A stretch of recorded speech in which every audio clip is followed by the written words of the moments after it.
Meditamos sobre la melodía, el pastor fiel del mes de Adar, de Rabbi Ginsburg.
Esta es la escalera de Tzfat, que va desde la estación hasta la casa donde vivíamos, que tantas veces subimos.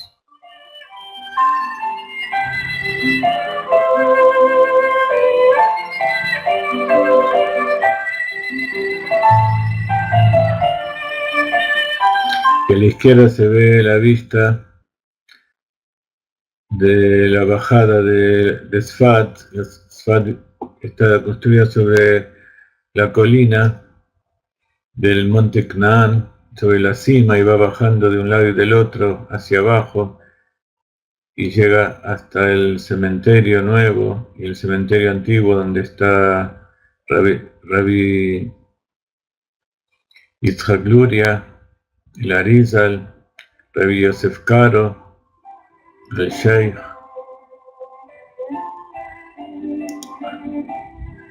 Bajando por aquí.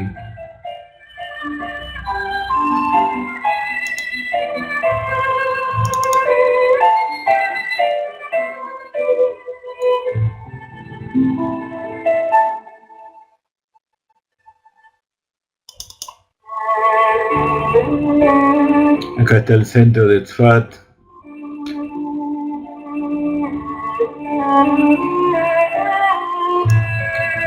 Los que estuvieron en nuestro seminario vieron todo esto en vivo y en directo.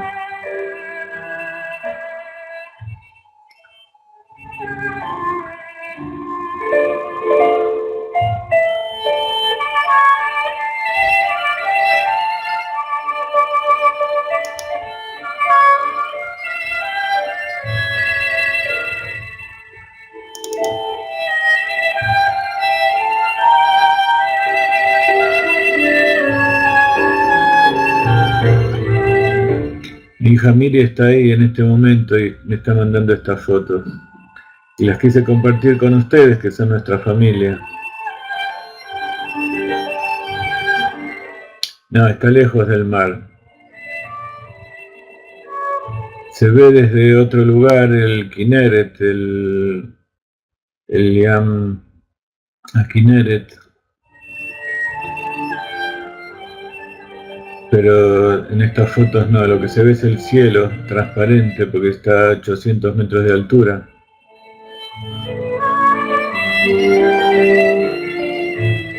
Esta es la ciudad de Tzfat, en el norte, en la Galilea.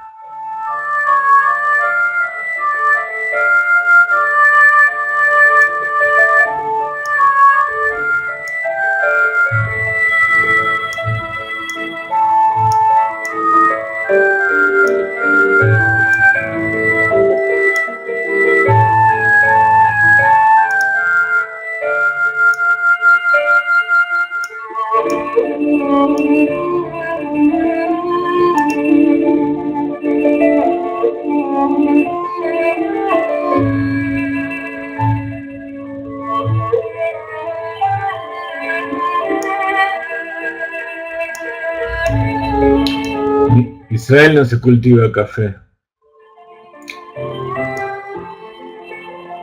En esta zona se cultivan olivos, aceitunas, hay buenas vides, hay muy buen vino.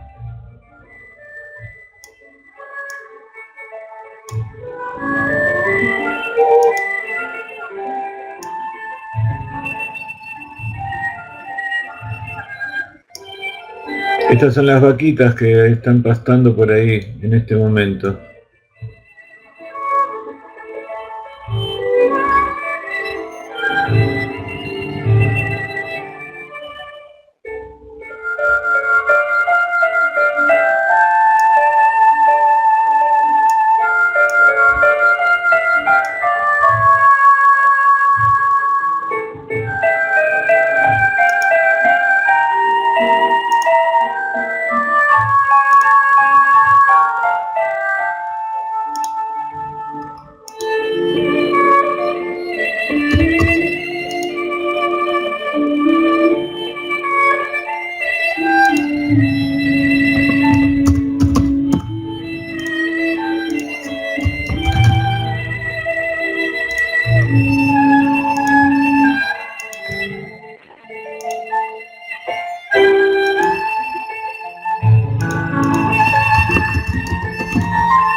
Esta zona por donde estaba paseando mi hija es el norte de Israel, es la Galilea, y toda esa zona es el lugar donde se escondieron los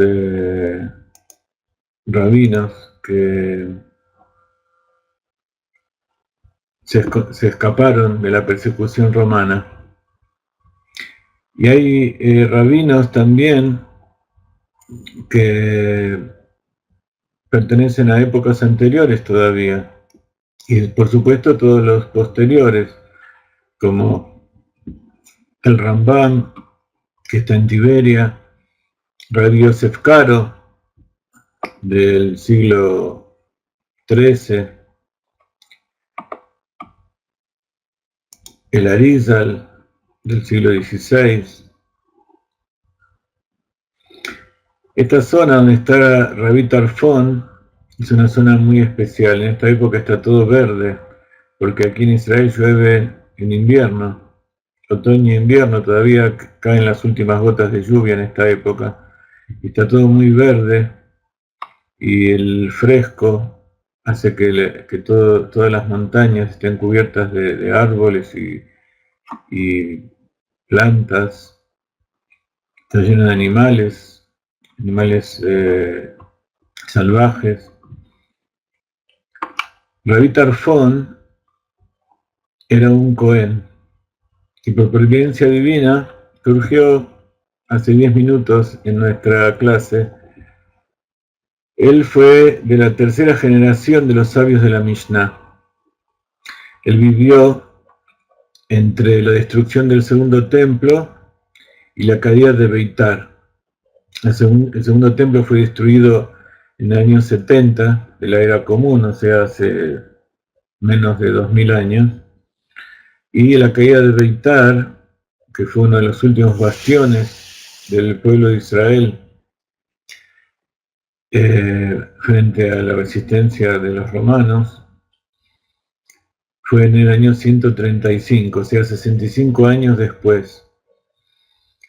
La Mishnah, ustedes saben, que es la recopilación de todas las enseñanzas que vinieron desde Moshe Rabbeinu. Moshe se las enseñó a Yoshua y a los ancianos. Ellos se lo transmitieron a los sabios de la Gran Asamblea, que estuvieron hasta aproximadamente la mitad del primer templo. Luego, con el exilio, comenzó la época de las parejas.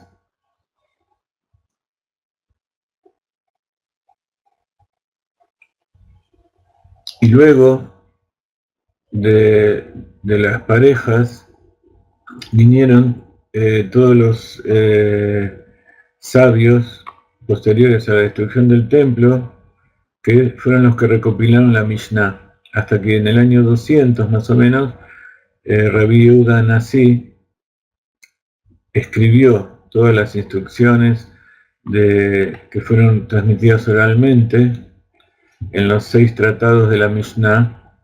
Mishnah quiere decir repetir, justamente, enseñar de boca en boca, de uno al otro. Y entonces decíamos que Rabbi Tarfon, descendientes de Kohanim, ya después del segundo templo, de la destrucción del templo, ya no podía oficiar, y tiene que ver justamente con lo que vamos a estudiar hoy, porque todas las parshiot del libro de Vaikra se llama Levítico, justamente porque se ocupa de todo lo que es el templo y especialmente del trabajo de los sacerdotes dentro del templo. Entonces, aquí en esta zona es donde está el Kever de Rabbi Tarfon. A ver si podemos subir una imagen.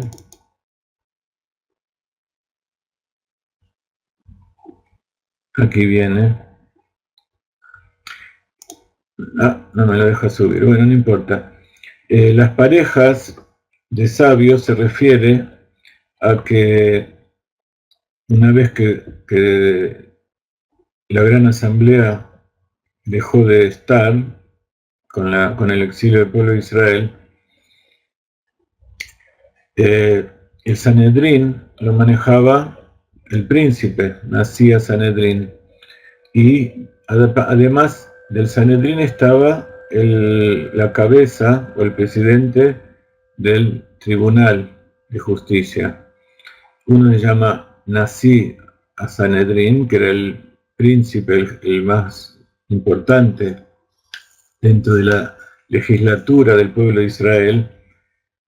En el pueblo de Israel la legislatura, el poder legislativo, no es elegido por elección popular, sino que allí ingresan los sabios más grandes. Los sabios más grandes y reconocidos, por los mismos sabios, por los mismos líderes de todo el pueblo de Israel, de distintas tribus, de todo el país, y no eran elegidos porque piensen igual, sino que eran elegidos por su sabiduría, por su temor a Hashem, por su interés, su devoción, por cumplir los preceptos de la Torá, por hacer que la voluntad de Dios se cumpla. Y como muestra el Talmud, en general no estaban de acuerdo. Había muchas discusiones entre ellos de dónde venían los preceptos, de cómo se tenían que cumplir. Pero al final ellos se ponían de acuerdo. Eran todos tzadikim. Y entonces este presidente del Sanedrín, llamado Nasi, el príncipe, y el presidente del Tribunal de Justicia, que era el que impartía la justicia en la práctica, eran sabios, eran los más sabios, eran las cabezas del pueblo de Israel, y ambos formaban pareja. Entonces, una de las parejas más famosas es Hillel y Shammai, que seguramente ustedes habrán escuchado de ellos. En general, cada uno tenía su escuela, pero al final se ponían de acuerdo cómo tenía que ser aplicada la ley y cuál era la interpretación correcta de los versículos de la Torá para saber cómo se cumplen los preceptos.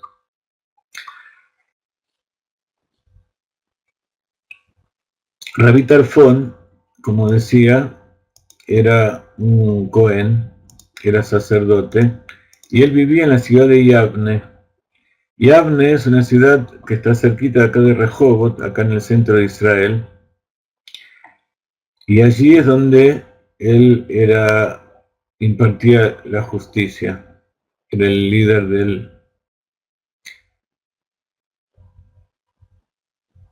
de la Corte de Justicia.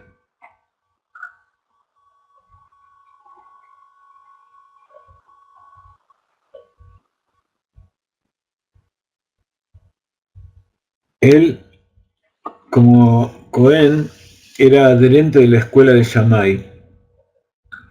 Entonces, la diferencia entre Shammai y Hillel es que Shammai tendía a interpretar las leyes, el cumplimiento de las leyes, de la forma más estricta. Shammai era del lado de Gesed, entonces era de la línea de hacer las cosas con mayor indulgencia. Ambos como eran sabios y eran devotos de Hashem, ambos tenían su raíz en el amor y en el Gesed. Pero cuando uno dice que aplicaban mayor rigor o menor rigor, no está diciendo que se cumplían en forma más suave o en forma más estricta los preceptos. Cada uno cumplía los preceptos de la mejor manera y de la forma más estricta que él entendía. Pero cuando se referían a cómo debían cumplirse, cómo todo el pueblo de Israel tenía que cumplir los preceptos, evidentemente en el pueblo de Israel no todos son tzadikim, no todos pueden cumplir los preceptos de la manera más perfecta y sobre todo porque para eso hay que dedicarse 24 horas al día. Entonces, interpretaban los preceptos de tal manera que puedan ser cumplidos por el pueblo de Israel, pero sobre todo la diferencia es que así como en la época del exilio y en general hasta que venga el Mashiach, nosotros decimos que nuestro padre principal es Abraham, en el futuro está dicho que el patriarca va a ser, nuestro padre principal va a ser Isaac. Entonces Abraham tiene que ver con Gesed y Isaac con Geburah. Entonces también, hasta que venga el Mashiach y vivamos en exilio, vivamos en un mundo en que todavía no estamos dominados por el Yetzer Hará, por el alma animal, nuestros instintos, todavía cumplimos los preceptos de forma más simple, en la forma de empezar de a poco e ir subiendo. cuando venga el Mashiach vamos a estar en la cúspide de nuestro poder. La máxima revelación se va a empezar a cumplir. Entonces vamos a poder cumplir los preceptos en máxima expresión. No vamos a tener que empezar de a poco y subir, sino que vamos a estar arriba y ahí nos vamos a mantener. Esto tiene que ver también con el tema de que nosotros elevamos la luz de Hashem hacia lo alto y que Hashem nos manda su luz, el exilio y la redención. Entonces en este momento nosotros tenemos que luchar contra nosotros mismos para cumplir los preceptos como corresponde. Cuando no tengamos que luchar, entonces naturalmente todos los preceptos van a poder ser cumplidos de manera natural, sin ningún inconveniente. Entonces vamos a poder hacer las cosas desde un principio como tiene que ser. Entonces por eso siempre hubo, Rabbi Tarfón también era de la época de Rabbi Shimon Bar Yochai, Rabbi Eleazar ben Azariah, de la época de Rabbi Akiva.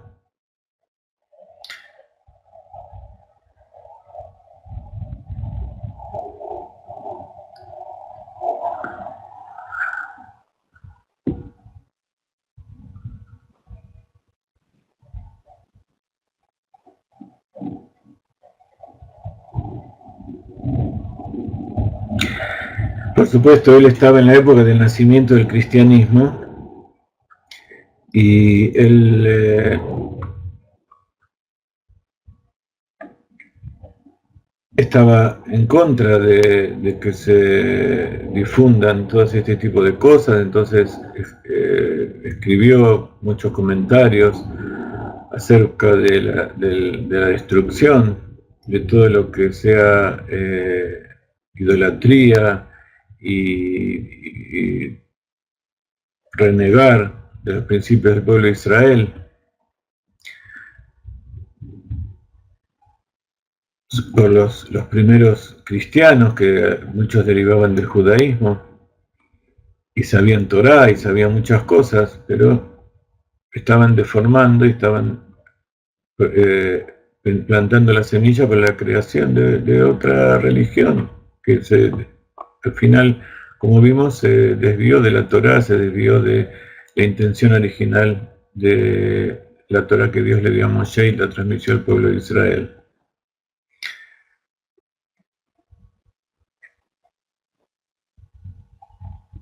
Entonces había una discusión acerca de si el tema de quemar la idolatría, de eliminar la idolatría, sobre todo de la tierra de Israel, era tan importante que hasta se podía hacer en Shabbat. Puede ser que se queme.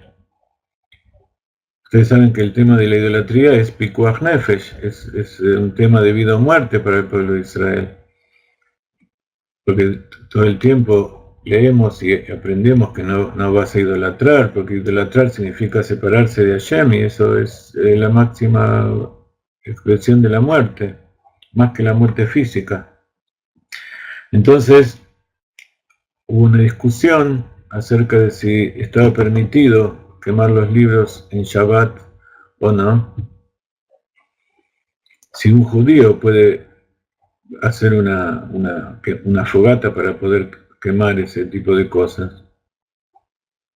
Entonces,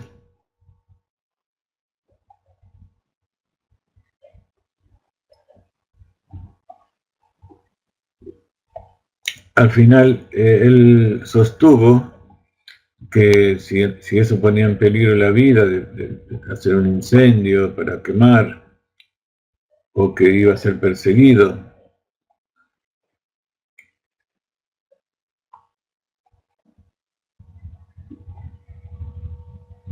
entonces podía no hacerlo. Después otro tema era que en esos rollos estaba escrito el nombre de Hashem. ¿Estaba permitido quemar rollos que, a pesar de que el contenido que tenían era de idolatría, tenía verdaderamente escrito el nombre de Dios?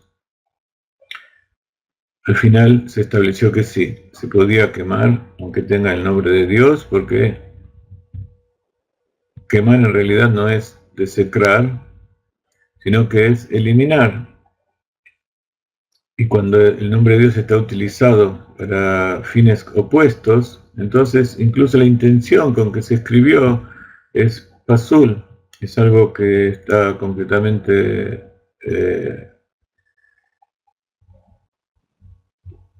prohibido, es algo que no tiene valor. Muy bien.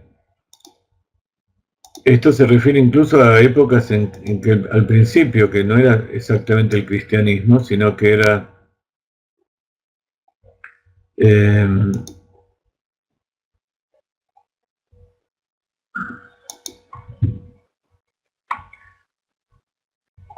que eran los primeros pasos, las primeras desviaciones de la Torá.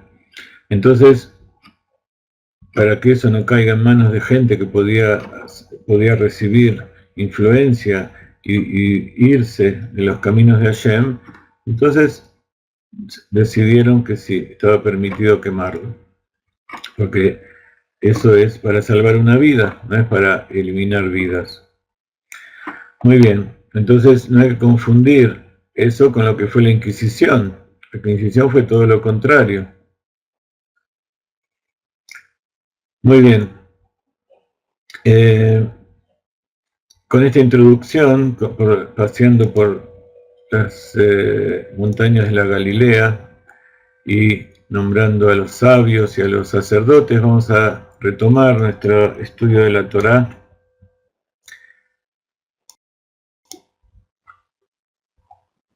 Retomando un poquito de antes, porque la semana pasada no estudiamos la Perashá Tzav. Este Shabbat leímos la Perashá Tzav y hoy comienza el primer día de la semana de la Perashá Shmini. En ambas se habla acerca de el servicio de los Kohanim en el santuario. Y especialmente la Perashá Tzav habla que antes de que los Kohanim empiecen a hacer todo su servicio, fueron instruidos por Moshe Rabbeinu de cómo tenían que hacer todo eso. Entonces hubo 7 días de preparación que se llamaban Yemei Amiluim, los días de preparación, los días de ejercitación, donde Moshe le mostró paso por paso al Kohen Gadol y a todos los demás Kohanim y a los Leviim cómo tenían que hacer cada uno de los sacrificios, cómo tenían que tratar al animal, cómo tenían que separar las partes o ponerlo todo sobre el fuego, qué tenían que hacer con la sangre, qué tenían que hacer con el cuero, en cada uno de los sacrificios, qué sacrificios se podían comer, qué sacrificios se podía comer una parte y el resto tenía que ser quemado, qué parte del animal se podía sacrificar, hay partes que no se pueden sacrificar, algunas grasas y algunas cubiertas de las vísceras interiores no se pueden ofrendar. Hoy en día, con respecto a las leyes del Kashrut, también se mantienen parte de esas alajot que tienen que ver con la forma en que el animal tiene que ser degollado, las partes que se pueden comer. Fuera de la tierra de Israel, por ejemplo, las vacas o los animales, los mamíferos,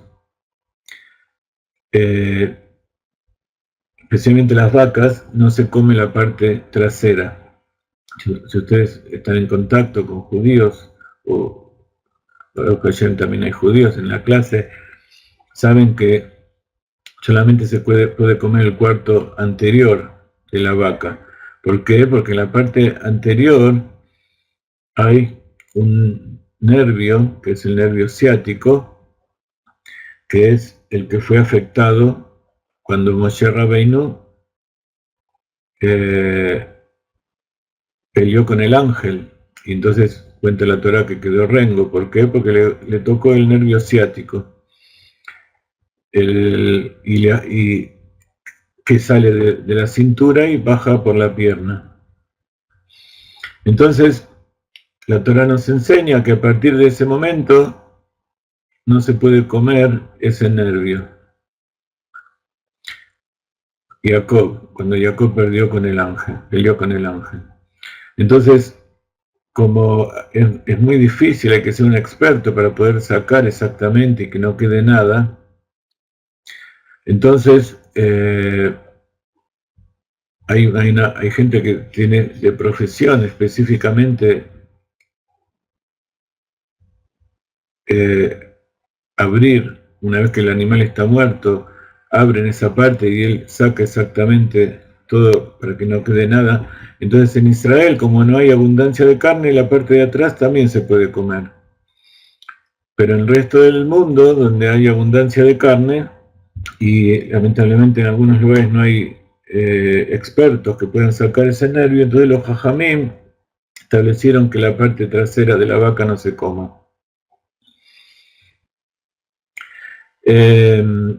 Pero en el templo eso no se... había expertos y no había ningún problema. Pero de todas maneras, había otras partes, como las partes que cubren los riñones o la parte de grasa en el abdomen.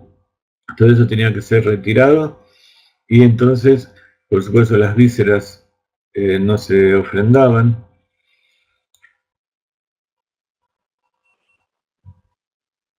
Entonces, todos estos detalles, infinidad de detalles, durante 7 días Moshe Rabbeinu le enseñó a los que iban a servir en el templo.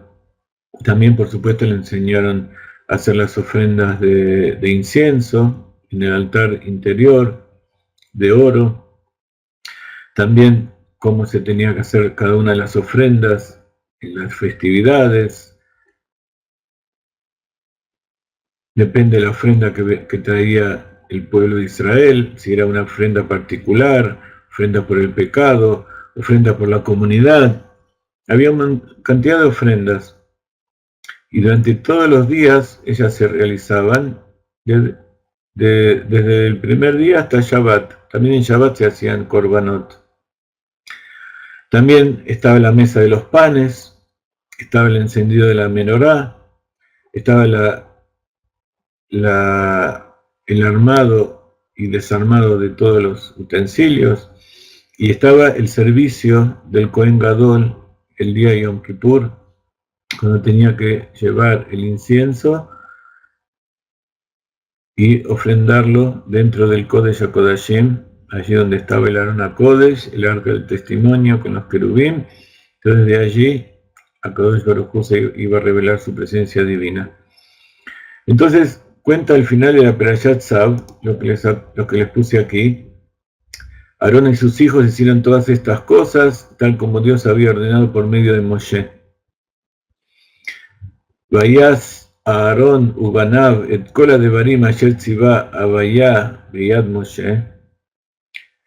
Dice Rashi, Vayas Aarón ubanav, y hicieron Aarón y sus hijos, leagit shebachan shibhan shelo atu yaminus mol.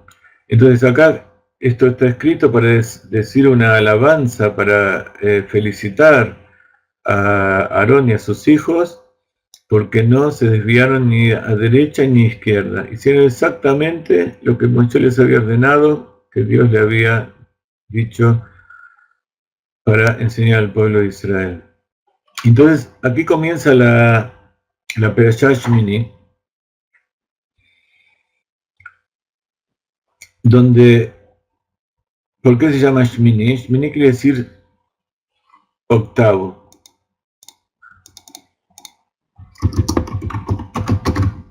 Shmini en el octavo día.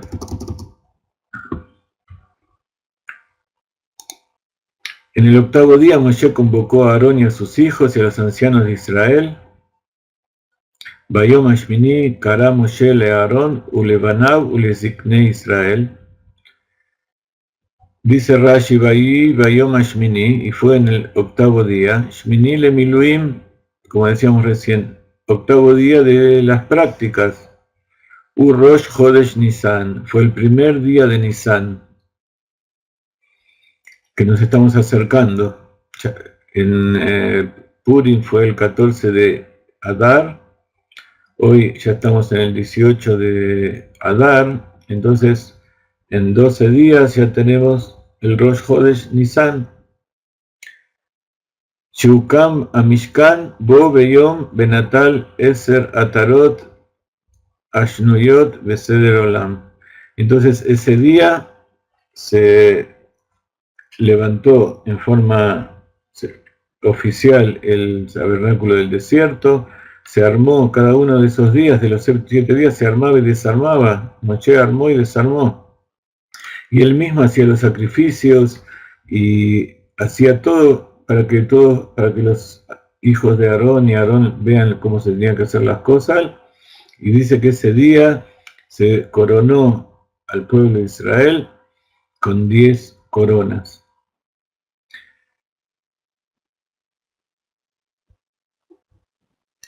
Dice Rashi, y a los ancianos del pueblo de Israel, ¿para qué tenían que estar ellos? Ellos no eran los Kohanim, solamente era para que escuchen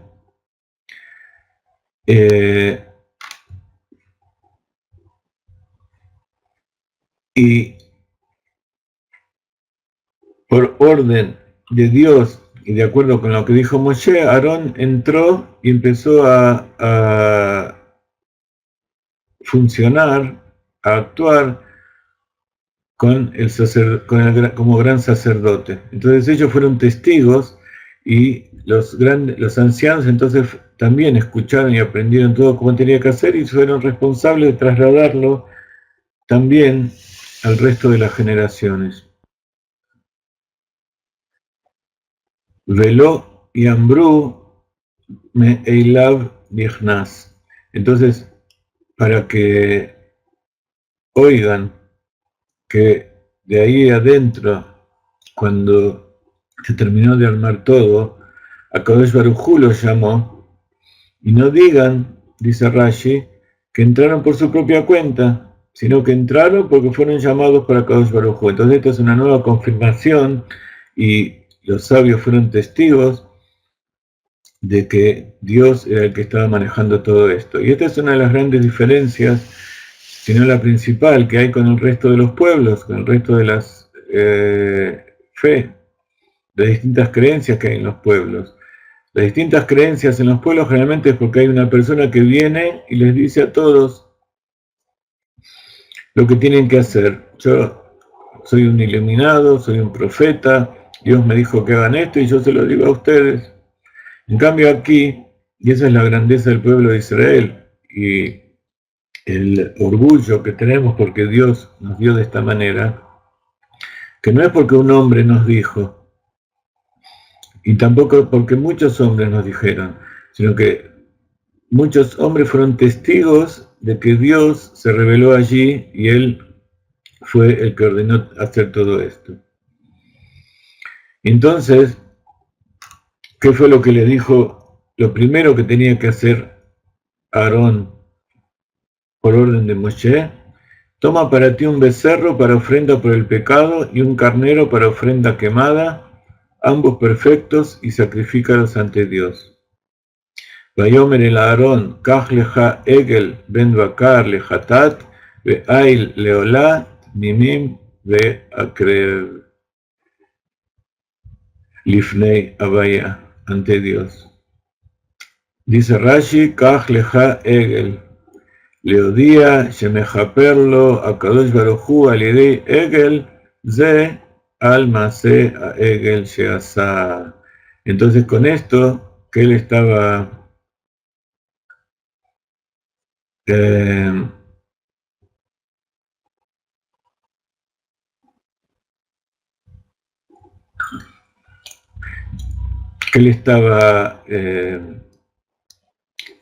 diciendo a Kadosh Baruj Hu, a Aarón, que sacrifique un becerro para mostrar que Kadosh Baruj Hu lo expió, lo perdonó a través de ese mismo becerro, ese becerro que iba a ofrendar ahora, por el pecado del becerro de oro. Entonces, lo primero que hizo para que Aarón pueda ser verdaderamente el sacerdote, para que pueda oficiar como sacerdote, primero tenía que expiarse a sí mismo.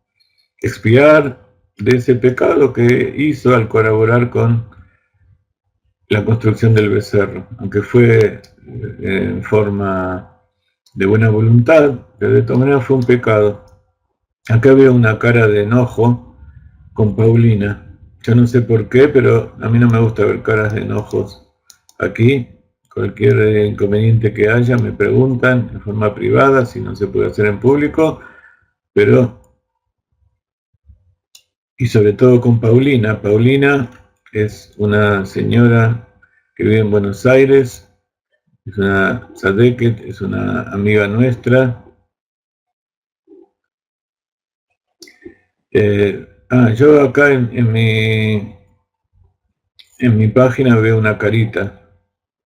Puede ser que se equivocó de carita, vamos a pensar bien, pero de todas maneras, lo que queremos decir es que, y si llega a haber algún malentendido, para limpiar, para expiar todo malentendido, como cuenta aquí la Perashá, hay que alabar y eliminar todo malentendido, todo enojo, porque Paulina se ocupa de apoyar y de dar todo de sí en distintos niveles para que se difunda la Torá allí en Buenos Aires, en Israel, y eso no es algo de hoy, sino que toda su vida se dedicó a eso. Muy bien, terminado con este punto, entonces, así es como comienza la Perashá, algo muy importante. Antes de comenzar a conectarnos con Dios, y sobre todo si esa conexión es para conectar a los demás con Dios, primero tenemos que limpiarnos a nosotros, tenemos que expiar por aquellas cosas que hicimos mal. Y a veces que nosotros no sabemos cómo expiar, y la mejor expiación es a través de la tzedakah. Por eso decimos que cada uno tiene que tener una kupat tzedakah en su casa, y como la tzedakah es poner parte de dinero, donar parte de lo que nosotros ganamos y dedicarlo a Dios, entonces eso es parte de nuestro esfuerzo, es como un corbán.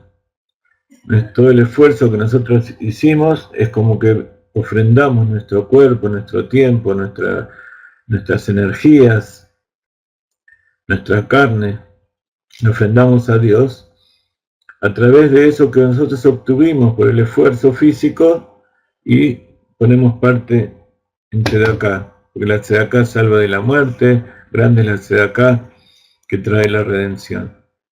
Así es. Entonces pasamos a continuación de la Perashá.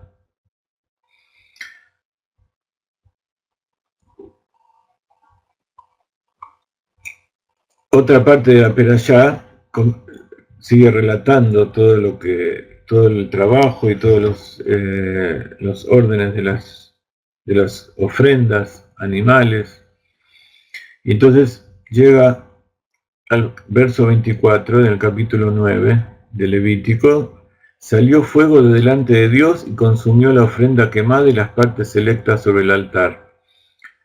Entonces, uno de los milagros que había cuando se ofrendaba era que el fuego venía de lo alto.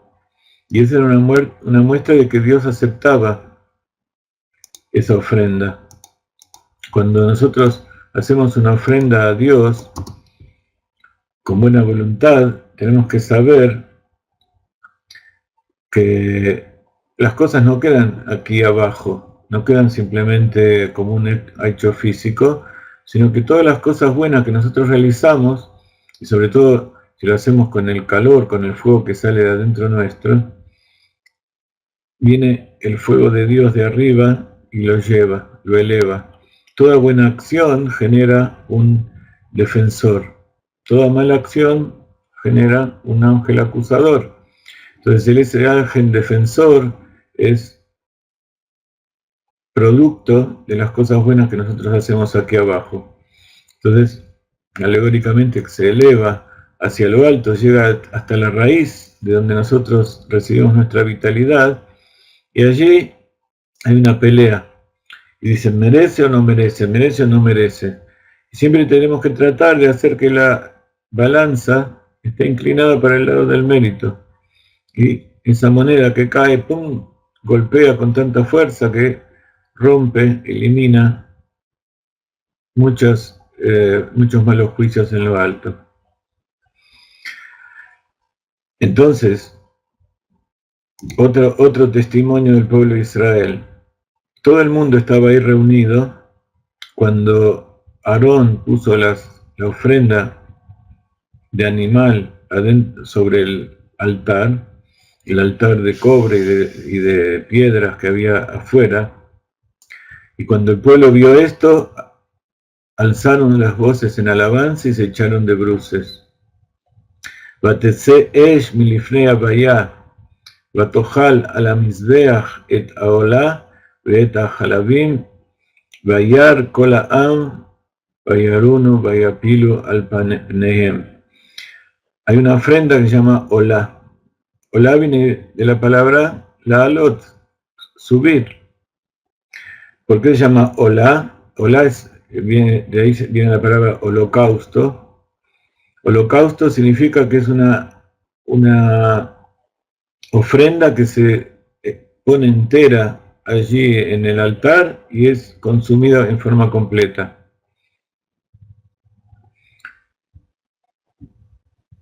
Ofrenda Olá. Por supuesto, quedan cenizas, y también en esta perashá cuenta como a diario tenían que tomar las cenizas que quedaban en el altar y sacarlas fuera del campamento y ponerlas en un lugar donde no impurifiquen.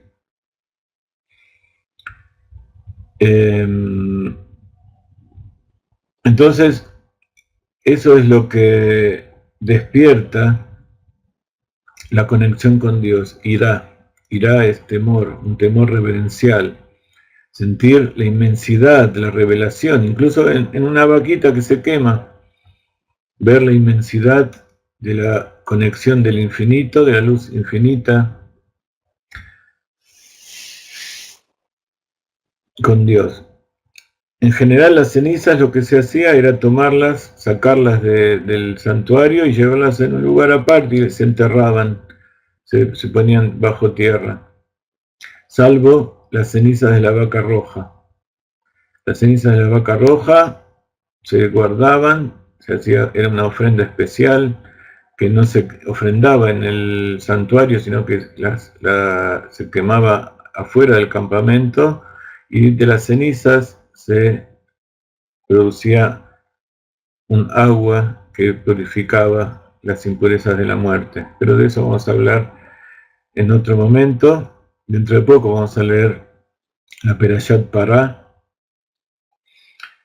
En la Perashat Hukat, y también antes de Pesach se lee la Haftará de la Perashat Pará. Vamos a estudiar más adelante este asunto. Entonces, una vez que todo el pueblo quedó completamente pasmado y unido a Dios, la Perashat Tzav, que tiene mucha conexión con esta Perashat Shmini, Tzav ordena a los sacerdotes hacer tal y tal cosa,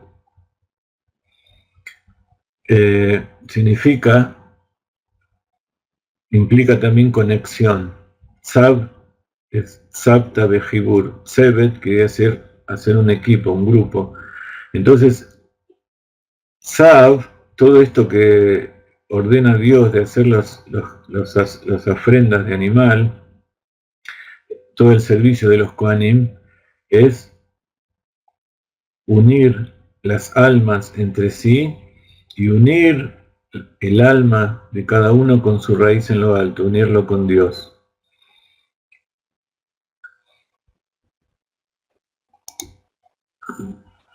Entonces dice la Perashá, los hijos de Aarón, Nadab y Abiú. Acá todavía no habló de la ofrenda del incienso, sino que estaba hablando solamente que se hicieran las ofrendas afuera. Pero Moshe ya había explicado un poco, entonces vinieron Nadab y Abiú, los dos hijos mayores de Aarón, y dijeron: nosotros queremos ir a ofrendar el incienso allí dentro del Kodesh HaKodashim. Acá en esta perashá no se va a explicar, hay una perashá dentro de pocas semanas que se llama Aharei Mot, después de la muerte, que retoma el relato de lo que estamos leyendo ahora. Nadab y Abiú tomaron su cazuela con fuego, el incienso que nosotros vemos aquí que está ofrendando el Kohen Gadol. Esto es dentro del Kodesh HaKodashim, donde está el Aarón, donde está el arca del testimonio, con las tablas, etcétera, etcétera, y los querubim arriba. Pero todos los días se hacía una ofrenda de incienso fuera de este lugar, en lo que se llama la parte intermedia del Kodesh. Acá pusimos al principio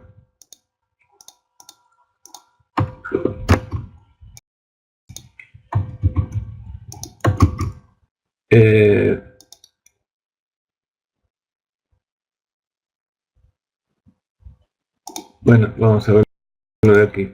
Pusimos acá una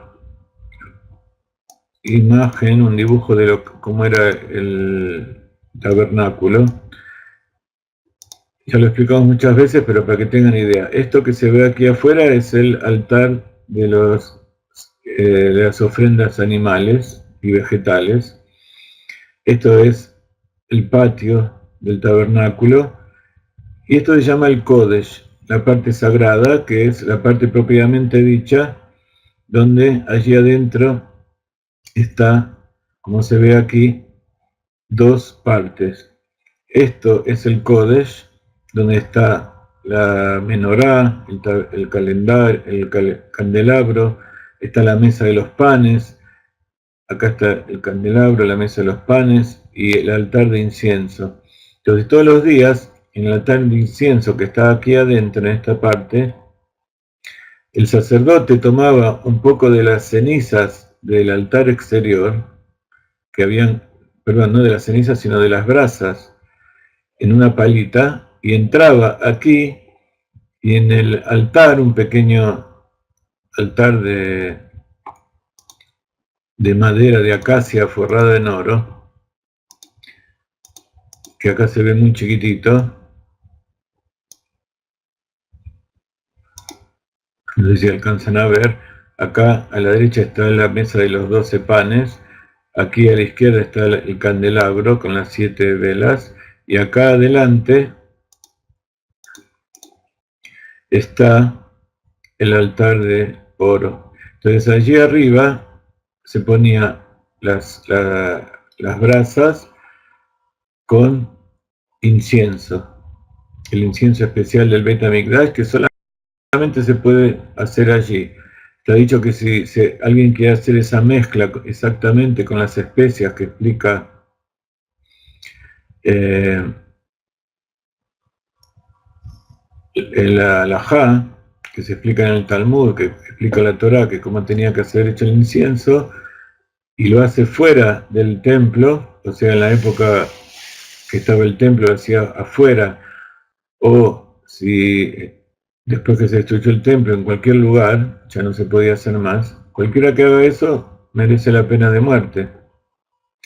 Entonces, justamente los dos hijos de Aarón entraron aquí, no solamente afuera, sino que entraron aquí, hicieron un fuego, de acuerdo con lo que ellos pensaban que se tenía que hacer. Fue un fuego no autorizado por Dios, algo que no se le había ordenado. Luego vamos a estudiar que solamente el Kohen Gadol puede hacer eso, y solamente el día de Yom Kippur, luego de muchas preparaciones. Entonces salió un fuego delante de ellos y los consumió, de modo que murieron. Entonces su cuerpo quedó allí, su alma fue extraída. Hay, como siempre, distintas interpretaciones. Hay una interpretación que dice que no hicieron lo que correspondía, pero otra dice que a pesar de todo, ellos, por su amor ardiente a Dios, no querían vivir en este mundo, sino que se entregaron completamente Y entonces Dios en cierta medida recibió eso y llevó sus almas allá de arriba. Pero de todas maneras, el deseo de Dios no es que el alma se vaya del cuerpo, sino que el alma quede dentro del cuerpo y haga el servicio como Él nos ordenó, que nosotros sigamos viviendo.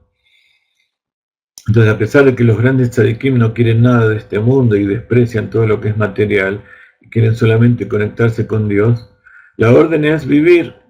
Puse delante de ti el bien y el mal, la oscuridad y la luz, la vida y elegirás por la vida. Entonces, esto no fue en definitiva aceptado por Dios y ellos fueron muertos, su alma se fue.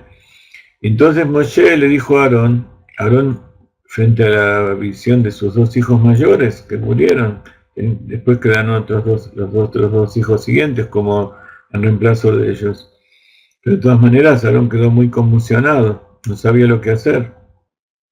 Entonces Moshe le dijo, esto es exactamente lo que Dios quiso dar a entender cuando dijo, seré santificado entre los cercanos a mí y seré de este modo glorificado. Vayomer Moshe el Aarón, Asher Diver Abaye Lemor, Bikrovai Ekadesh, Vialpanei Kola Am, Yahabed, Vayadam Aarón. Vayadom Aarón. Y Aarón se quedó ahí paralizado en silencio. Entonces, esta es otra de las enseñanzas.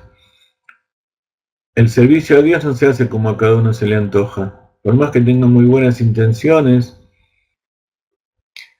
y aparentemente sea algo que salió del corazón y que sea altruista, el servicio a Dios, ese servicio que Dios le ordenó al pueblo de Israel para conectar a toda la creación y a toda la humanidad con Dios, tiene que hacerse de acuerdo con las leyes que Él determinó. Entonces, esto es lo que sucedió y esto es lo que cuenta la Torá. Y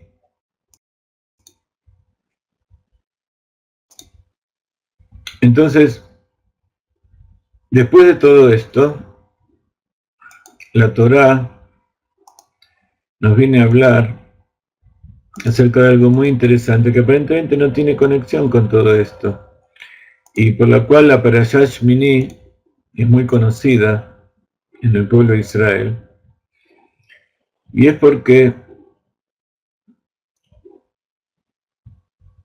en la Parashá Shmini se habla sobre determinadas leyes de Kashrut.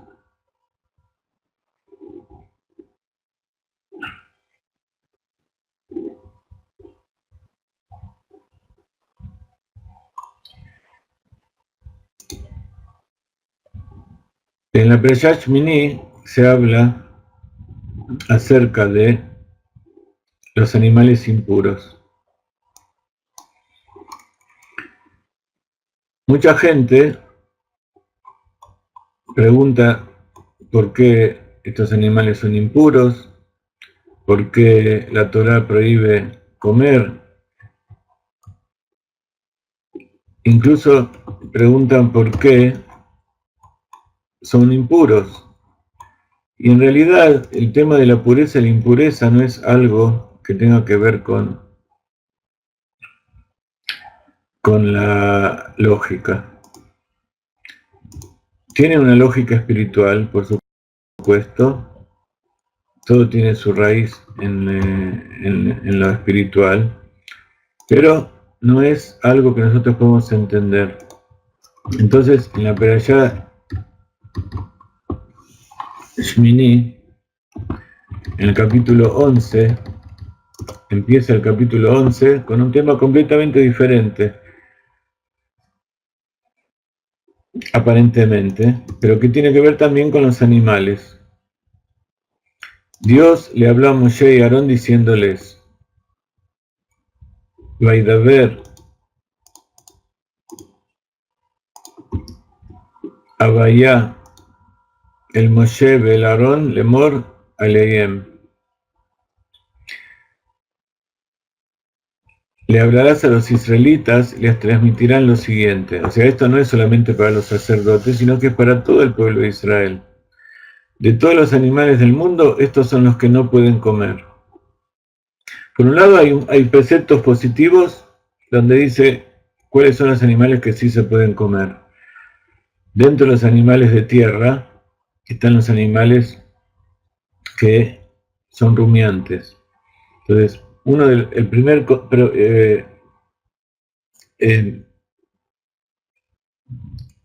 detalle, el primer punto para saber si un animal es kasher, dentro de los animales de tierra, dejando de lado los peces y las aves, tiene que ser rumiante, tiene que comer vegetal y luego regurgitarlo, volver a masticarlo y volver a tragarlo. Y la segunda condición es que tenga la pezuña partida. Eso lo explica en otra parte de la Torah. Dentro de las aves, tienen que ser aves de corral, aves de lo que nosotros conocemos de corral, pero no solamente eso, sino que tienen que tener la pata bien dividida en 4 dedos, como la gallina. Hay algunos patos que no tienen así, que no se pueden comer. Y aparte tiene que tener un buche adentro, que es también donde come y guarda la comida y la va sacando. Entonces, la gallina, la paloma, algunos patos, los gansos, etcétera, etcétera, son todas aves kasher. Dentro de los peces, ya sabemos que tiene que tener aleta y escama. Aunque sabemos que no hay ningún pez que tenga escamas y que no tenga aletas, la Torah especifica para que no haya ningún error. Pero acá nos muestra a través de la parte negativa. Entonces, si nosotros decimos que dentro de los animales de tierra, solamente los que tienen pezuña partida y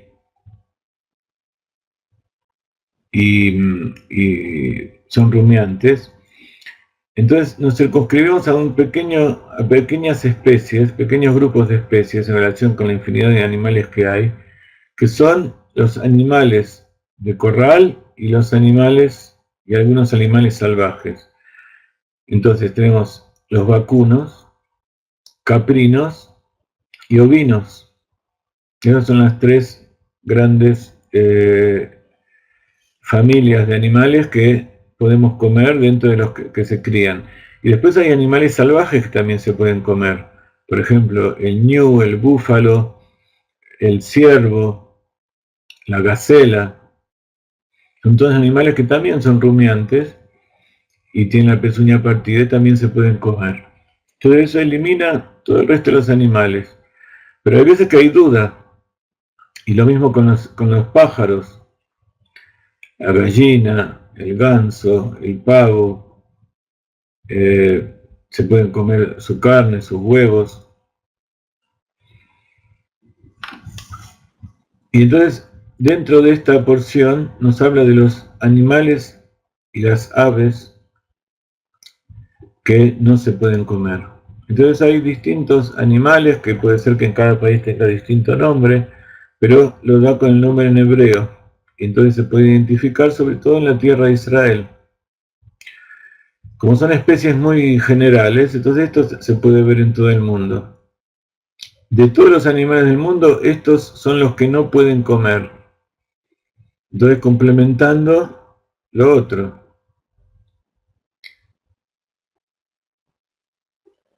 Zot achaya asher tochlu mikol abehemot ala haaretz.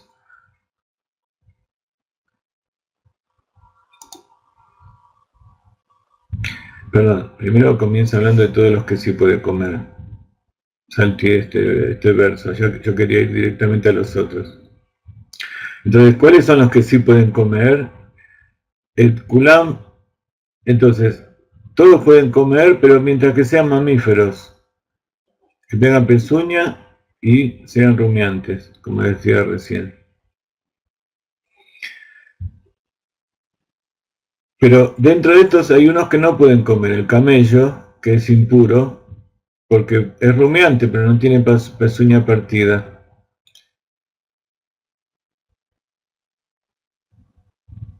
El hidacio, que sería el cerdo, tampoco se puede comer.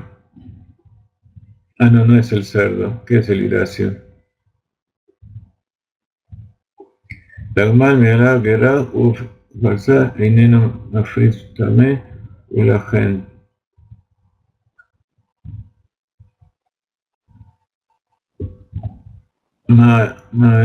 ¿Qué dice? Robet Ayafán. Ah, el conejo. No sé por qué puso Iracio. Habla del conejo. Que el conejo rumea, pero no tiene pezuña partida. Es al revés del camello. Y el arnevet, también la liebre, es igual que el conejo. Rumia, pero no tiene la pezuña partida.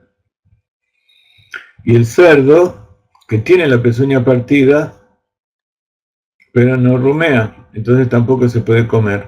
Entonces no hay ninguna diferencia entre el camello, el caballo, el perro, el cerdo, etcétera, etcétera. Por algún motivo, y yo pienso que es porque los musulmanes tomaron al cerdo como animal impuro y no lo comen, como algo especial, pero en realidad el cerdo no es menos o más impuro que cualquiera de los otros animales prohibidos. Incluso no es más impuro que un animal que no fue muerto de acuerdo con las leyes de la Shkita, como le enseñó Moshe a Aarón aquí en el templo. Entonces no comen la carne de ninguno de estos animales, no toquen sus cadáveres, puesto que son impuros para ustedes. Y esto es lo que pueden comer de todo lo que está en el agua. Y le mostró un montón de animales. Y acá dice, no coman la carne de ningunos animales, no toquen sus cadáveres, puesto que son impuros para ustedes. Entonces, cuando una persona tiene que realizar una tarea que tiene que estar puro, entonces no puede tocarlos. Si no, sí puede tocarlos. En nuestra época en que estamos todos impuros, que no tenemos la forma de purificarnos, porque el templo no está, entonces no tenemos más remedio que si tocamos a algún animal impuro, hacer teshuvá, pero no más que eso, no podemos purificarnos. Podemos ir a la mikve, purificarnos un poco por afuera, pero no mucho más que eso. Y luego habla de lo que se puede comer dentro de toda la criatura que está en el agua, en los mares, en los ríos, aletas y escamas. Kaskasim be snapirim. Por otra parte, todas las criaturas en mares y ríos que no tengan aletas y escamas, ya sean pequeños animales acuáticos o otras criaturas acuáticas, deben ser evitadas por ustedes. Entonces, no se puede comer la carne de ninguno de ellos. Todo animal, incluso hay peces que cuando se los saca del agua pierden las escamas, pero los sabios ya estudiaron eso, entonces si tienen escamas y se pierden cuando salen del agua, todavía siguen siendo kasher. Sobre todo lo que sean los moluscos, los artrópodos, insectos y todo ese tipo de cosas que también son animales, ya sea dentro del agua o fuera del agua, estrellas de mar, eh, camarones, almejas, conchillas, todo lo que sea eso, como no tiene aletas y escamas, está prohibido. Toda criatura acuática sin aletas y sin escamas debe ser rechazada. Y dentro de los animales voladores, estos han de ser evitados.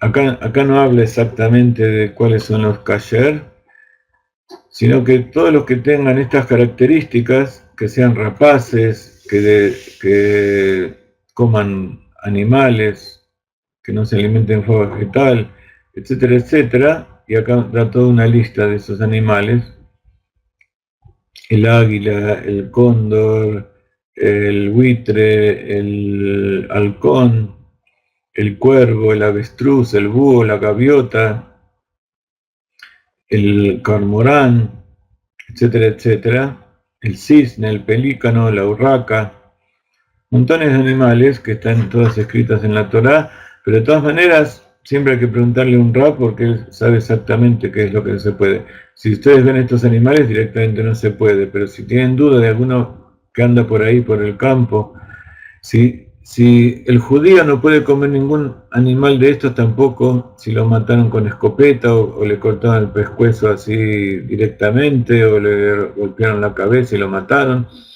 Incluso dentro de las leyes de Kashrut es importante saber que si el animal está enfermo de tal manera que no pueda sobrevivir un tiempo después, si uno no le hace la shejitá para comer, entonces tampoco se puede comer, está prohibido, es taref. Entonces el kashrut no es simplemente el tipo de animal y la forma en que se mata, sino también que el animal esté sano. Por eso es muy importante, hay criaderos donde los animales se crían de tal manera que si no se los mata en pocos días van a morir de todas maneras. Entonces esos animales no son kasher. No se puede comprar pollos y hacerle shkita en cualquier lado. Hay que averiguar bien de dónde son y cuáles son las condiciones en que fueron eh, eh, criados y si van a tener salud. Van a vivir, aunque sea el término normal de un ave. Hace poco hubo un enfrentamiento dentro incluso de los más altos niveles de kashrut aquí en la tierra de Israel, porque ustedes saben que a los polluelos se los vacuna cuando son chiquititos para distintas enfermedades. Por supuesto, esa vacunación no se hace como se le hace a los humanos, que se le busca el lugar, se lo aprieta, se fija para que no dañarlo, sino que son agujas que en un animal tan chiquitito, no sé si ustedes vieron las películas de cómo se hace eso, que se agarra el animal, se lo clava contra la aguja y eso a veces eso le toca en lugares que le rompe un hueso o le daña algún nervio y entonces eso hace también que que no viva el tiempo adecuado, que ya está moribundo. Aunque crezca, ese animal ya tiene un problema de salud. Entonces, hay algunas supervisiones que permiten que se le haga esa vacunación, siempre y cuando sea hecha en algún lugar donde no le atraviese alguna víscera o no le produzca algún daño irreparable. Los que comemos kasher de Lubavitch, los que comemos la supervisión hasídica, comemos animales que no fueron vacunados. Entonces son animales que son cuidados porque si no son vacunados pueden llegar a enfermarse. Entonces son animales especiales. Y hace poco, entonces hubo un problema entre los que aceptan ese tipo de vacunación. El Badat Yerushalayim cambió la forma de aceptación de cuál tipo de vacunación es aceptada o no. Entonces hubo muchos hasidim, muchas otras congregaciones que prohibieron a su gente comprar de esta supervisión. Entonces en este momento hay toda una discusión para saber. Entonces el asunto es que hasta hoy en día se cumplen estas leyes en el pueblo de Israel y no es algo que se cuida en forma superficial, sino que es objeto de mucha discusión y de mucha supervisión, porque aparte están en juego cantidades ingentes de dinero. Pero por supuesto, todo lo que nosotros aprendemos de la Torá tiene su aspecto espiritual, su aspecto interior. Entonces, ahora nos vamos a meditar un poquito sobre cuál es uno de los aspectos interiores que tienen estas leyes de Kashrut. Vamos a poner una melodía para relajarnos 1 minuto, 2 minutos con las con las vistas de la Galilea, allí donde vivimos tantos años, y mi hija Miriam se fue a pasar este fin de semana allí y nos envió unas fotos hermosas que les pusimos antes, no sé si todos las vieron.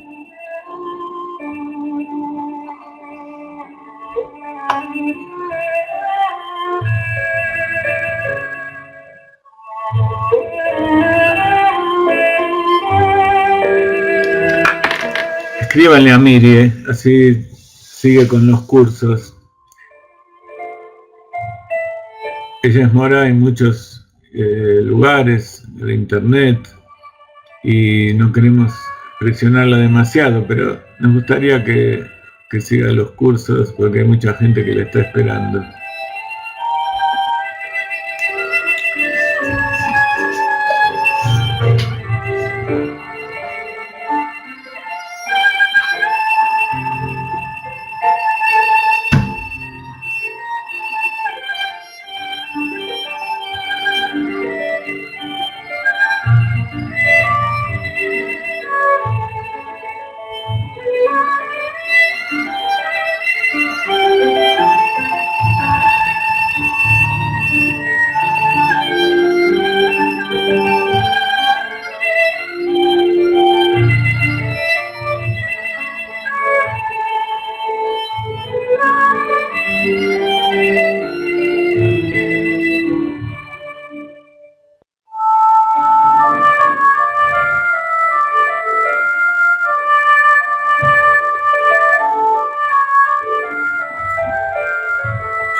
En 10-15 minutos terminamos, así que los invitamos a continuar con nosotros.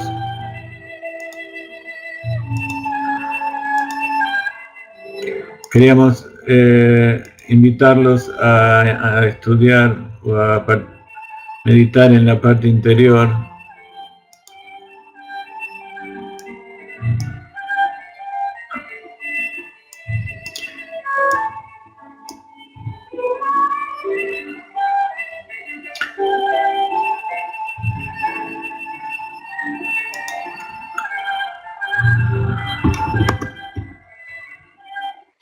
En la Torá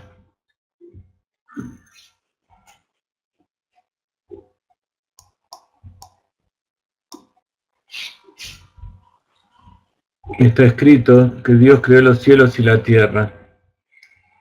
En los cielos está representado por la parte espiritual y la tierra por la parte física, todo lo que nosotros conocemos. Así también, dentro de los cielos hay parte revelada y parte oculta. Y en la tierra también hay parte revelada y parte oculta. Esto está representado por dos animales, el toro salvaje y la ballena, el gran pez del mar. El leviatán y el toro salvaje representan dos conceptos mesiánicos. Está dicho que Dios, cuando creó a todas las criaturas, en los 6 días de la creación, creó al gran pez, al leviatán, macho y hembra.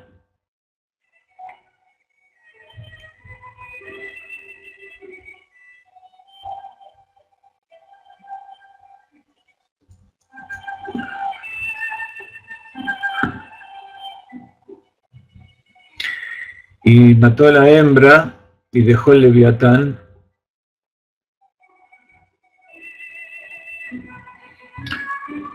Y en el futuro, Akadosh Baruj Hu va a hacer la cena de los tzadikim, de los justos, cuando llegue el Mashiach, y ahí va a haber carne del toro salvaje, del Shor Abar, va a haber carne del leviatán, del pez, y también va a haber Yaina Meshumán, el vino antiguo, el vino estacionado, y todo eso representan cosas espirituales. El Yorabar representa a lo que es la tierra, todas las cosas reveladas, y el Leviatán representa las cosas espirituales, las cosas ocultas. Y así también hay distintos tzadikim. Hay tzadikim que son revelados y hay tzadikim que son ocultos. Y cada uno de nosotros también tenemos una conexión especial con uno de estos dos aspectos. Hay algunos que tenemos más conexión con las cosas espirituales, hay otros que tenemos más conexión con las cosas materiales. Y está dicho que Dios juega con el Leviatán. El Leviatán representa a los tzadikim ocultos, así como los peces están ocultos dentro del mar, y el mal ojo, las cosas de este mundo no los puede afectar. Son los tzadikim que se ocupan de las cosas ocultas, como Rabbi Shimon Bar Yochai, Rabbi Elazar, el Arizal, el Baal Shem Tov, los Rebbeim. Todos se ocupan de las cosas espirituales, de revelar lo que está oculto en el mundo material. Por otro lado están los tzadikim revelados, como Rabbi Akiva, el Rambam, Rabbi Yosef Karo, y todos los Rabbanim que aparentemente no se ocupan de las cosas ocultas, pero no quiere decir que no lo sepan ni que le resten importancia, sino que cada uno viene a hacer su tarea en este mundo de acuerdo a la raíz de su alma, de acuerdo a la tarea que le dio a cada uno. Entonces la carne animal y el pescado son parte del festín que va a haber en la redención. El Midrash Rabbah, los sabios cuentan que nuestra perashá describe un encuentro que se va a llevar a cabo en la era mesiánica entre el Leviatán y el toro salvaje, el Leviatán y el Shorabar. Y dice que en el Midrash que el toro va a atacar y va a matar al Leviatán con sus cuernos, mientras que el Leviatán va a atacar y va a matar al toro con sus aletas. ¿Qué significa todo esto? Y a nosotros nos concierne en forma doble.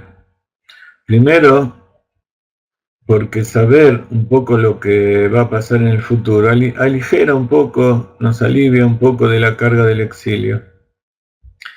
Y segundo, porque esto que cuenta la Torá es eterno. Por eso incluso las profecías que cuenta la Torá, las profecías que están en el Tanaj, no solamente se refieren a lo que va a pasar en el futuro, sino que se refieren a lo que va a pasar en este momento.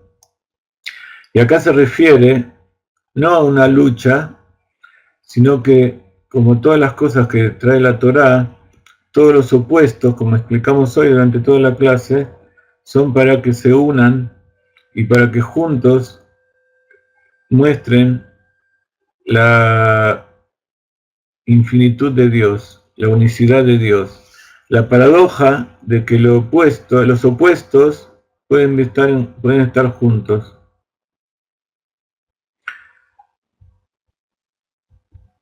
El leviatán y el toro salvaje se refiere a dos tipos de tzadikim. El leviatán son los tzadikim ocultos que sirven a Dios a través del reino del espíritu,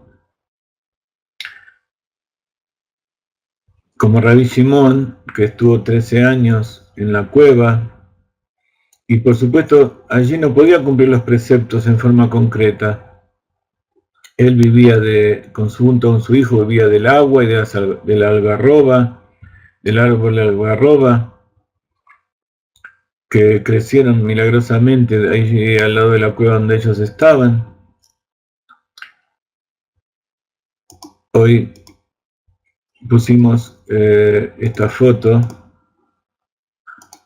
justamente de Merón, y es algo muy hermoso porque cuando nosotros vinimos a la tierra de Israel, hicimos aliyá, fuimos a Tzfat, fuimos a este lugar, y cuando llegamos era de noche y no vimos mucho, nunca habíamos estado en Israel.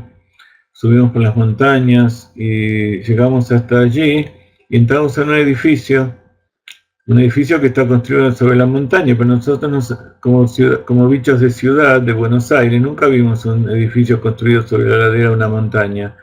Y después nos enteramos que cuando entramos, por donde entramos en realidad por la mitad del edificio. Y entonces, del otro lado del edificio, no había otra calle, otro grupo de edificios como nosotros estábamos acostumbrados. Y a la mañana, cuando amaneció y abrimos la ventana, lo que vimos fue exactamente esta vista. No era exactamente esta pastura con las vacas, pero sí vimos esto que está acá atrás, las montañas de Merón.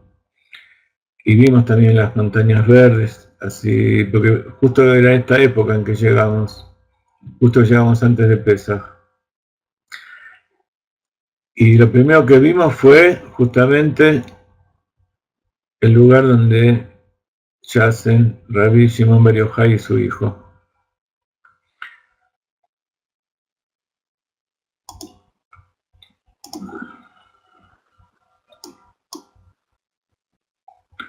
Bueno, aumentamos 10 minutos más, así puedo terminar con la idea. Si no se aburren y no se cansan, aquellos que se tienen que ir o que se aburren o que se están cansados de escuchar, no hay ningún problema. Lo importante es que sea un placer estudiar Torah, no que sea una obligación o que sea una tortura. Entonces, hay dos tipos de tzadikim. Esos tzadikim que directamente no necesitan nada de este mundo físico, se alimentan de la mano abierta de Dios. Entonces no podían cumplir los preceptos en forma física, no había matzá para que puedan comer, no podían hacer kiddush con vino, no podían hacer el etrog en la sukkah. Y el Talmud, el Tratado de Shabbat, relata que cuando Rabbi Shimon puso en peligro su vida por criticar a los romanos, se fue a ocultar allí, acá en estas montañas. Tuvo 13 años con su hijo Rabbi Eleazar, y allí ocurrió el milagro de que surgió un árbol de algarroba y una fuente de agua, y de eso se alimentaban. El Arizal también es de este nivel.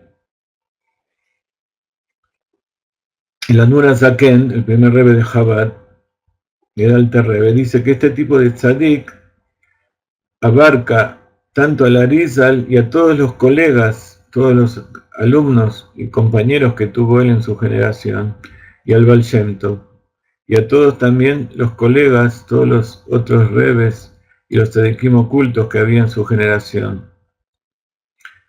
Y compara el Admor HaZaken a todos estos tzadikim con los patriarcas, porque los patriarcas también está dicho que ellos cumplieron toda la Torah, pero lo hicieron antes de que la Torah sea entregada al pueblo de Israel. Entonces, esto significa que no llevaban a cabo las mitzvot exactamente en forma física, sino que ellos, lo que nosotros hacemos y logramos a través de nuestra relación física con las mitzvot, con los preceptos, ellos lo hacían con sus meditaciones espirituales. Ellos estaban a un nivel que nosotros no podemos estar, que cuando la Torah cuenta que cavaban pozos, o que Jacob ponía palos ante las ovejas para que crezcan de una manera o de otra, y todas las cosas que ellos hacían, como decimos, los preceptos es Sabta Bejibur, como la Bereshit Sab, una orden. Pero una orden significa que es algo que nos conecta con el superior, nos conecta con aquel que nos está dando la orden, que es Akadosh Baruj Hu. Entonces esa conexión que nosotros hacemos a través de las cosas físicas, ellos lo hacían con las cosas en forma espiritual.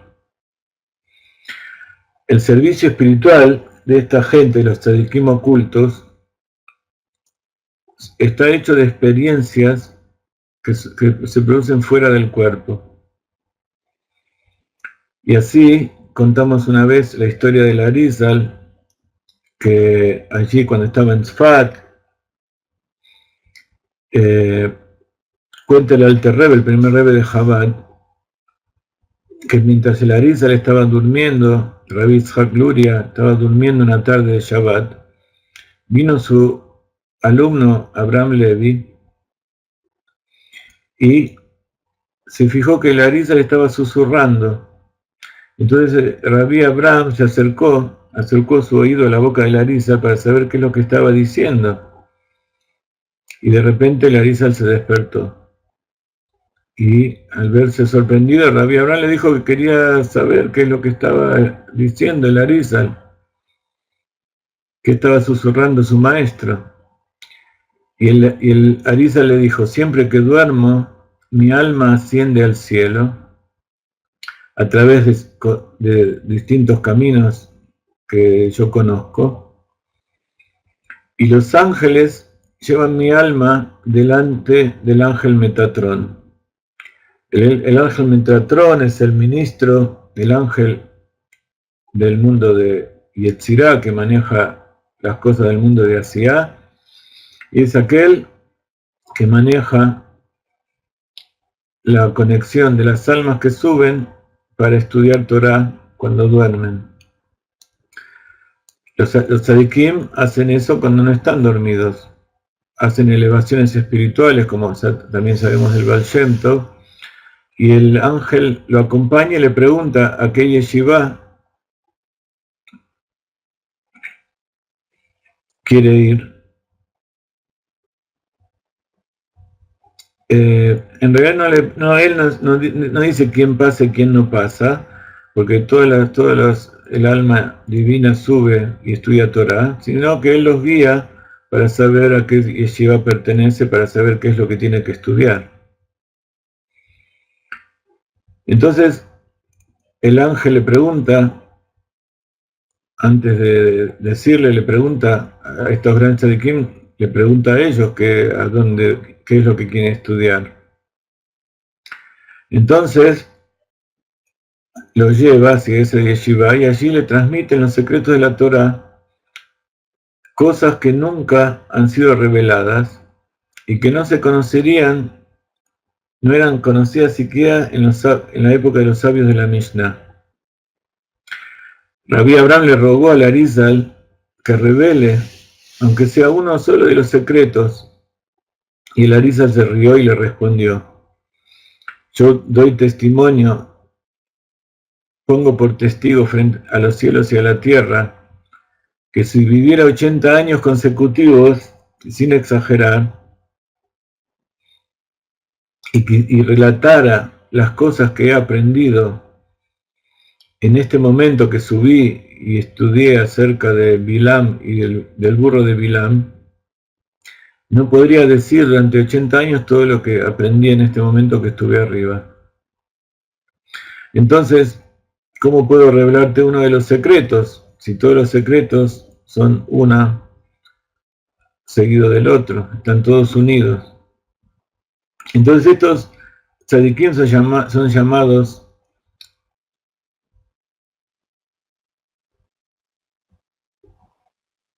seres del mar, pescados, pececitos del mar. Nunei Yama. Nun en arameo es pez y Yama es yam, es mar. Nunei Yama, los seres o criaturas del mar.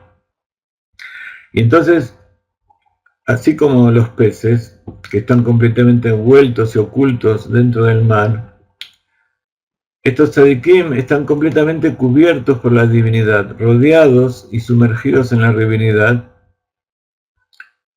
porque estos tzadikim son del mundo de lo oculto, alma de Itkasia.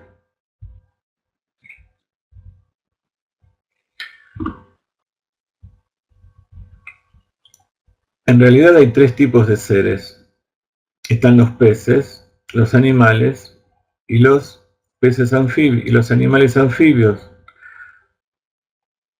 Los peces representan a los ángeles, cuyo servicio es completamente divino y espiritual.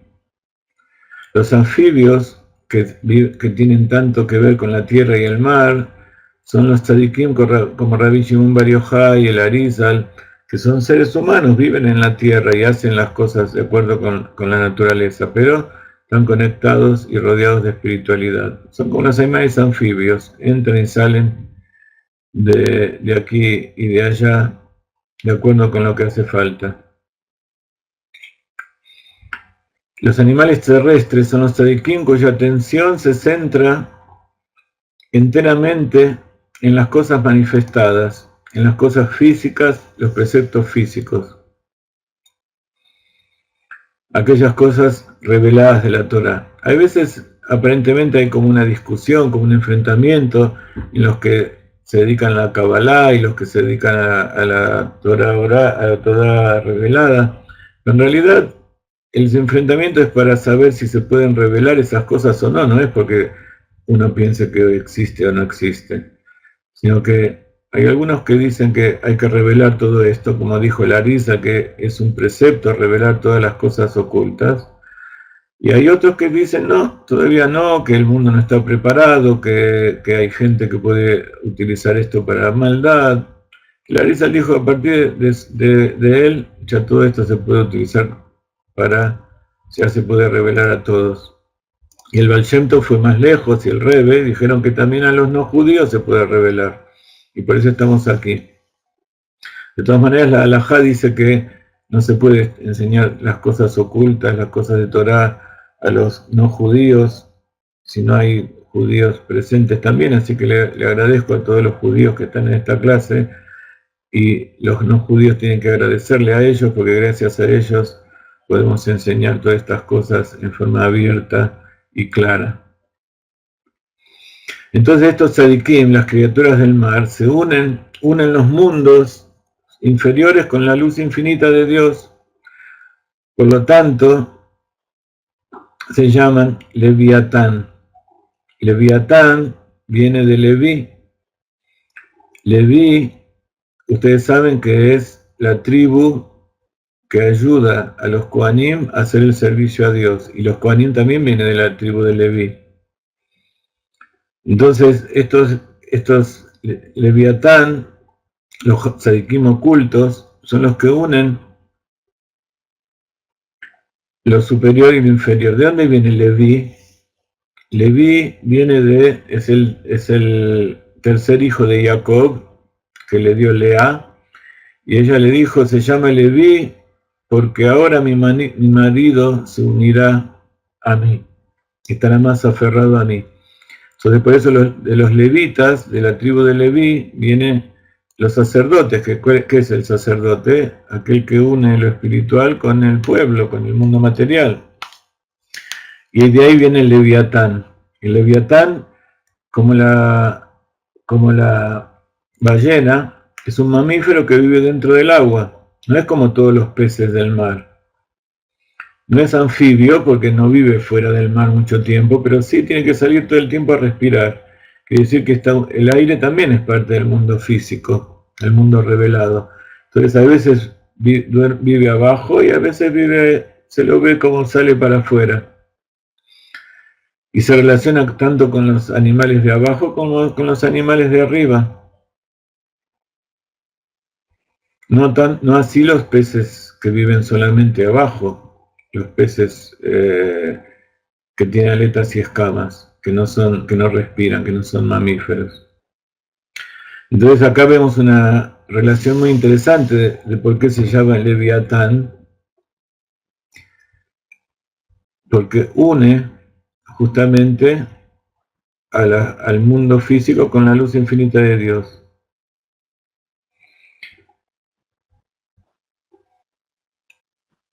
Y esta unión es sublime justamente porque viene después de Reubén y Shimón, sus dos hermanos anteriores. ¿Qué es Reubén? De Reía, que vi a Dios, y Shimón, que es de Shmiá, que escuché a Dios. Entonces, la verdadera unión de esta gente, ¿por qué puede hacer esas uniones de los mundos superior e inferior?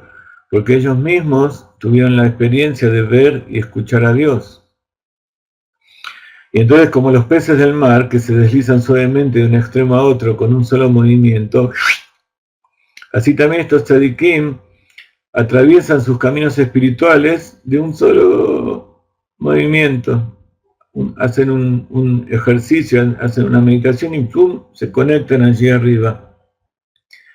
Entonces, el camino de los tzadikim para conectarse con Dios es un camino libre que no tiene impedimentos, no tiene lagunas, sino que entran al mar y ya están completamente vueltos en la divinidad, con suavidad y unicidad. Y así también como las ballenas cuando saltan más alto que cualquier otro animal, pero mantienen la sangre fría, su sangre no se calienta como los animales de tierra. Y así estos tzadikim ascienden con sangre fría y con calma, y estas son cosas que no se pueden explicar con palabras.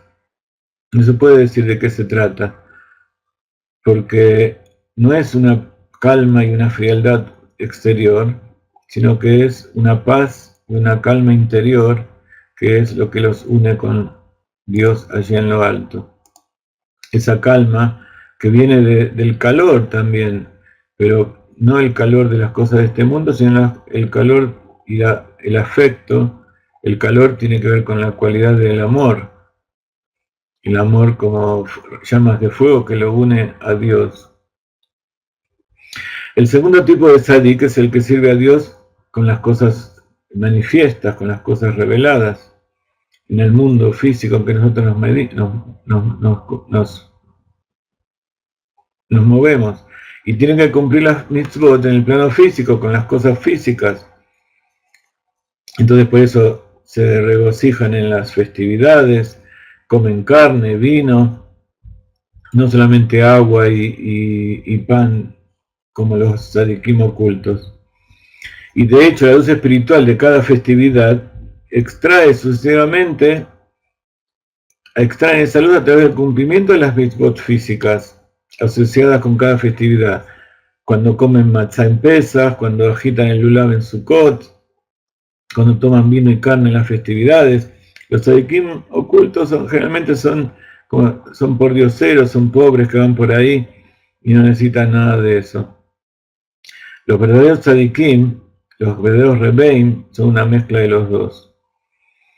Este último que dijimos tiene que ver con el Shorabar, con el toro salvaje, que también significa toro purificado.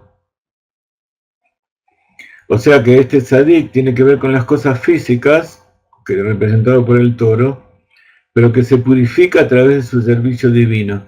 En contraste con el servicio tranquilo, fresco del Leviatán, del tzadik que es Leviatán, que se llena, que cuando entra en su servicio, se llena, mantiene la calma. En cambio el toro en su servicio se llena de emoción y de fuego.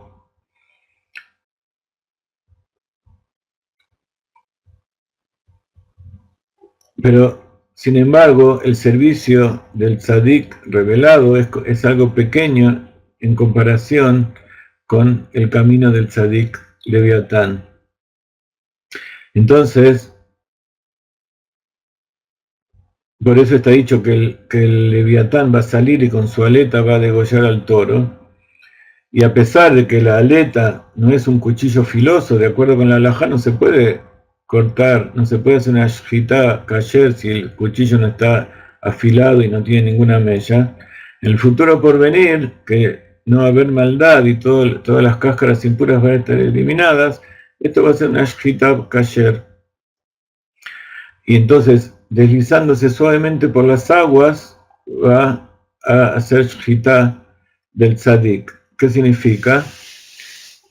Que va a matar al toro, que va a revelar dentro del mundo físico la parte espiritual. Pero también está dicho que el toro va a cornear con su toro al Leviatán. Entonces, ¿cuál es la ventaja del Leviatán? Que va a hacer de ese mundo físico una morada para Dios. Y esa es la ventaja de los tzadikim físicos que cumplen los preceptos en la práctica. Y como nosotros, que, como está dicho, Beazuli Mikdash, Beyahanti Betoham, van a ser un santuario y moraré dentro de ellos.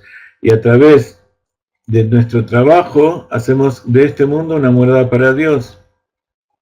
Y entonces uno va a elevar al otro. No va a ser una guerra de asesinatos, sino al contrario. Esa shjitá va a ser como el corbán, como el sacerdote que pone las cosas allí y lo eleva y Dios lo acepta y lo une con él. Así los korbanot es una unión de toda la creación con Dios. Entonces, este servicio del Leviatán y del Shorabar es algo que tenemos que tener presente nosotros mismos. Por eso, cuando los invité a esta clase, les dije, ¿qué tipo de animal sos? ¿Sos un animal que tiende a lo espiritual, tiende a conectar, a elevar las cosas de este mundo a lo espiritual arriba, o tiende a bajar a Dios a este mundo y hacer que se revele aquí abajo? No importa cuáles sos, los dos son parte del trabajo que Dios quiso que hagamos en este mundo, y ambos son necesarios. Durante miles de años se hizo un trabajo físico y toda la parte oculta quedó solamente para los grandes tzadikim.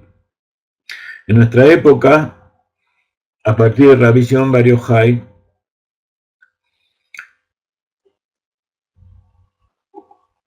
después de 2000 años en que se entregó la Torá desde Abraham Avinu, en que se hizo todo el trabajo físico, durante estos últimos 2000 años se empezó a revelar la parte oculta.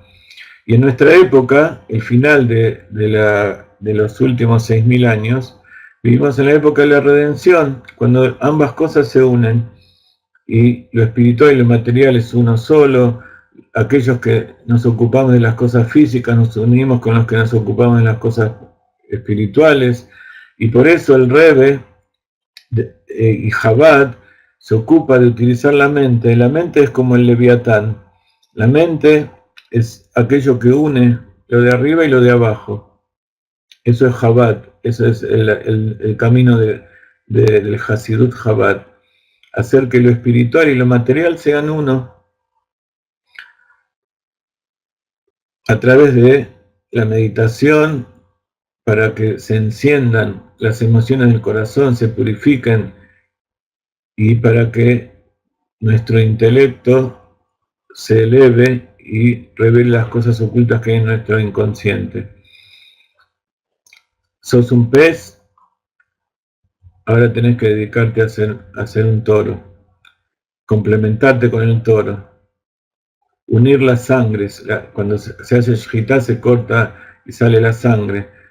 Entonces, al hacer shjitá uno con otro, se elimina la impureza de la sangre y queda la carne pura y se pueden unir. Los peces y los animales son todos uno.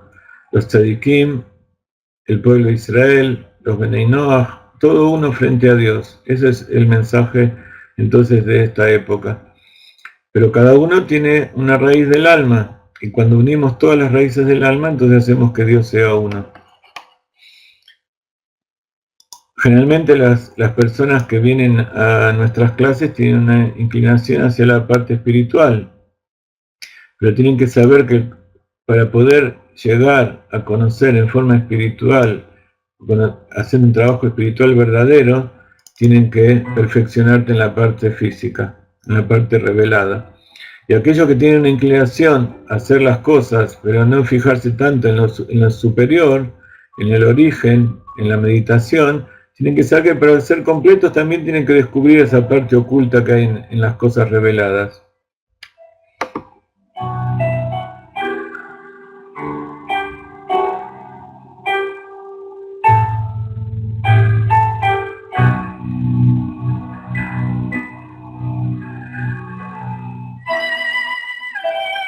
Ahora sí, vamos a dejar que pase este minuto meditando, disfrutando de esta visión de la Galilea.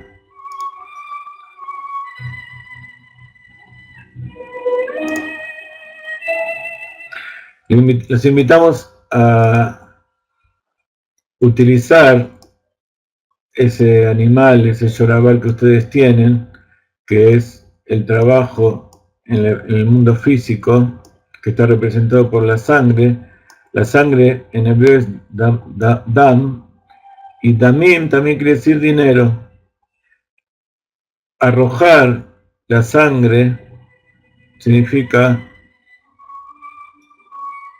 tomar ese dinero, que a lo mejor puede ser utilizado para cosas que no tienen tanta importancia, o quizá no saben cómo hacer para que ese dinero, ese esfuerzo, esa sangre de ustedes se purifique y sea ofrendada a Dios, enviarla para que podamos cumplir con toda esta tarea.